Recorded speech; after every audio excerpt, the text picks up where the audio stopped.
Salam sis, berlenggang diam jangan si gadis kesayangan jelingan yang manja. Okay, anyway, kita nak cakap pasal bunga hari raya. Kita makcik-makcik ni, kalau kat rumah tak ada bunga untuk raya memang tak sah ya.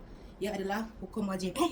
Main-main lah. Anyway, but it's true kalau tak ada penyari rumah tak sah. The thing is, sekarang banyak yang, yelah orang kata bunga ni kalau dah besar-besar macam ni memang tak murah lah. However, dekat City Plaza, tingkat 2.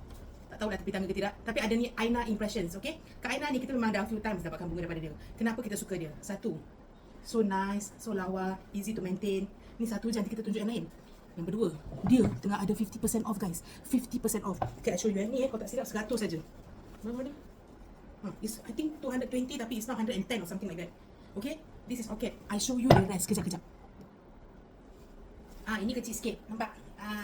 Ini ala-ala macam di tengah-tengah meja. Yang itu meja besar sikit. Okay tu. Ini meja kecil macam meja rumah kita boleh lah. Nampak? And it's very nice flowers. Dia punya gubahan ada macam-macam. I'm only showing you a bit.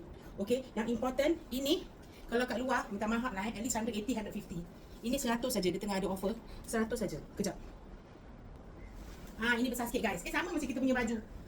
Ini besar sikit. Ada biru-biru. And it's not heavy. It's very light. Ini original price 260. Pasal dia dekat bawah lah untuk floor. Okay, it's not heavy it's very light, nampak macam heavy. Tapi sekarang is going at only 130.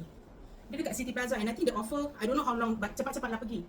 Also, kalau you ada your own vase and you nak dia gubahkan, you nak pilih, pun ada. Dia punya upahan very cheap, seriously. Upahan dia daripada $5 sampai $30 aja.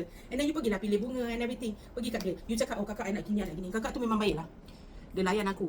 Bagus. Okay, so go and support kakak Aina. Show her this video. 50% off. Bye.